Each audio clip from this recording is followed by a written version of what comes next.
Focus, méthode. Comment déterminer un ordre de grandeur? Dans cet exercice, on étudie des cellules 2 fois à 2 échelles. En microscopie optique et en microscopie électronique. Pour résoudre la question 4, il faut déterminer les ordres de grandeur d'une cellule et d'une molécule, puis comparer ces ordres de grandeur à celui des organites. Qu'est-ce qu'un ordre de grandeur? Un ordre de grandeur est un nombre qui représente la mesure d'une grandeur physique de manière simplifiée. Exprimé généralement en puissance de 10 et dans les unités du système international, l'ordre de grandeur permet d'établir des comparaisons.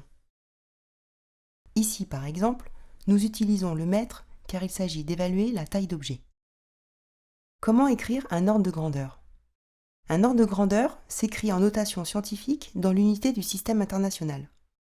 En notation scientifique, un nombre s'écrit petit a fois 10 puissance n, avec petit a, un nombre décimal supérieur ou égal à 1 et strictement inférieur à 10, et n, un nombre entier, positif ou négatif. À partir de cette écriture, il faut arrondir le terme petit a à la puissance de 10 la plus proche. Si petit a est inférieur à 5, alors l'ordre de grandeur est 10 puissance n. Si petit a est supérieur à 5, alors l'ordre de grandeur est 10 puissance n plus 1. Prenons l'exemple d'une oreille humaine qui mesure 4,9 cm, soit 4,9 fois 10 puissance moins 2 mètres en notation scientifique. 4,9 est inférieur à 5, donc l'ordre de grandeur de la taille de cette oreille est 10 puissance moins 2 mètres. Dans le cas d'une oreille humaine qui mesure 5,8 cm, soit 5,8 fois 10 puissance moins 2 mètres, 5,8 est supérieur à 5.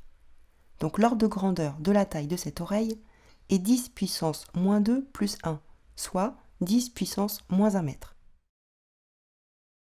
Si chaque oreille humaine a une taille différente, elles sont toutes du même ordre de grandeur, 10 puissance moins 2 à 10 puissance moins 1 mètre. L'exercice nous demande de déterminer les ordres de grandeur d'une cellule et d'une molécule à partir d'observations au microscope. Commençons par la cellule. Nous savons que la microscopie optique permet d'observer des cellules entières. Des deux documents proposés, c'est donc avec le document 1 que nous allons pouvoir travailler. Sur la lame, la barre d'échelle donne une indication de la taille des objets observés. Cette échelle mesure 1 cm et il est indiqué que cela correspond à 100 micromètres.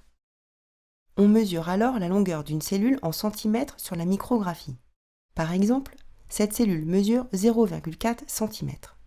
Remplissons un tableau de proportionnalité pour déterminer la longueur réelle de cette cellule. Si 1 cm représente 100 micromètres, à combien correspond 0,4 cm? L'égalité des produits en croix nous permet d'effectuer le calcul. 0,4 fois 100 divisé par 1. La cellule 2 fois étudiée mesure donc 40 micromètres. Déterminons à présent son ordre de grandeur. La cellule mesure 40 micromètres, soit 40 fois 10 puissance moins 6 mètres, ou 4 fois 10 puissance moins 5 mètres en notation scientifique. Comme 4 est inférieur à 5, la puissance de 10 la plus proche est 10 puissance moins 5. L'ordre de grandeur de la longueur de la cellule observée est donc 10 puissance moins 5 mètres. Passons à la molécule. Sur la micrographie du document 2 sont visibles une partie du noyau d'une cellule 2 fois, des mitochondries et des rosettes de glycogène. Ces rosettes sont des agglomérats de nombreuses molécules de glycogène. Nous ne pourrons donc pas déterminer la longueur d'une molécule, mais nous pourrons conclure qu'une molécule est forcément plus petite qu'une rosette. Sur le document 2, l'échelle est égale à 1 cm. Donc 1 cm représente 1,6 micromètre. Prenons une rosette pour la mesurer.